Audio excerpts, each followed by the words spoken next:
ባህልና ስፖርት ሚኒስቴር የተቋማት ስራ አስፈጻሚ አቅም ግንባታውን የምትመለከተው ዞማንትን በጣም አድርጌ አመሰግናለሁ።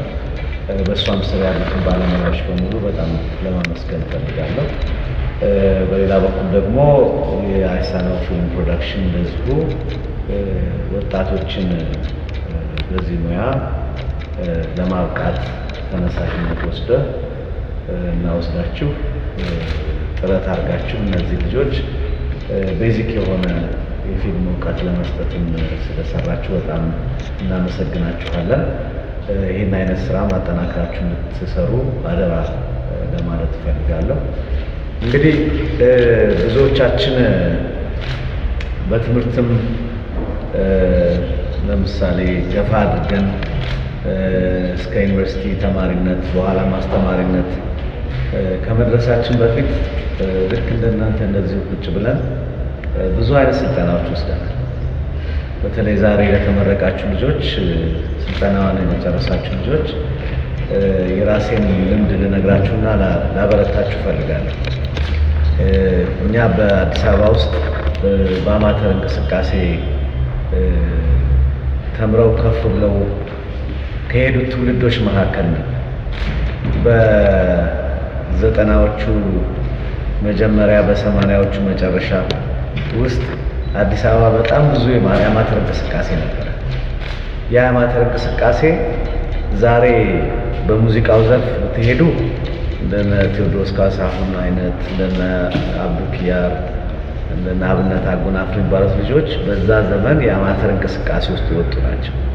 በእናንተ ሙያ ደግሞ በቲያትር በፊልም ከሄዳችሁ ደግሞ እንደነ ሰለሞን ቦጋለ እንደነ ቢኒያም ወርቁ እንደነ ሳምሶን ታደሰ የሚባሉት በተለያየ የአዲስ አበባ ክፍል እኛ ለምሳሌ የምንሰራው የነበረው በሰሜን አካባቢ ሰሜን አዲስ አበባ መነን ትምህርት ቤት አካባቢ በአገር ፍቅር አካባቢ በመሳሰሉት ነበር።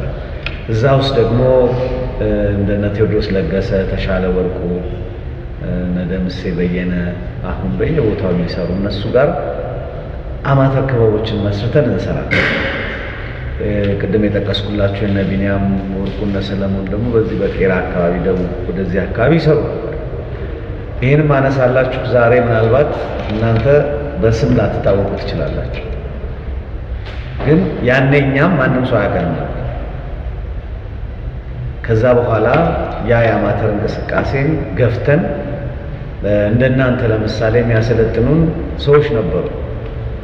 የአዲስ አበባ ባህልና ኪነ ጥበብ ይባል ነበር፣ ያኔ ማስታወቂያና ባህል ቢሮ ይባል ነበር።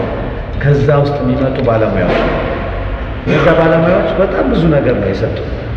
ቼበለው ወረ ቼበለው ቼበለው ወረ ቼበለው ቼበለው ቼበለው ብለን ማንንም ሳንፈራ እኛው መሐንዲስ እኛው ግንበኛ ሆነን በጋራ ሕይወት አስይዘን ጉባ ትተነን ግድቡን ጨረስ ቀለል ሰርተን ምስጋና ምስጋና ይሁን ምስጋና ለአገሬ ጎበዝ ለዛ ለጀግና ለአገሬ ጎበዝ ለዛች ለጀግና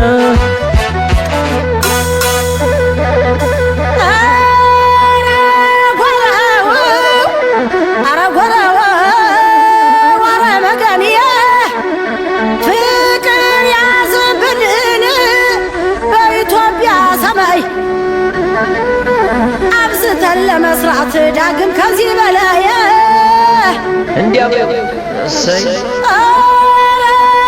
ወራው አረመገን ያለ አረመገን አይዞሽ ኢትዮጵያን አይዞሽ እናት ዓለም አይዞሽ ኢትዮጵያን አይዞሽ እናት ዓለም አንድ ልጆችሽ የሚደፍርሽ የለም ሐረጎረ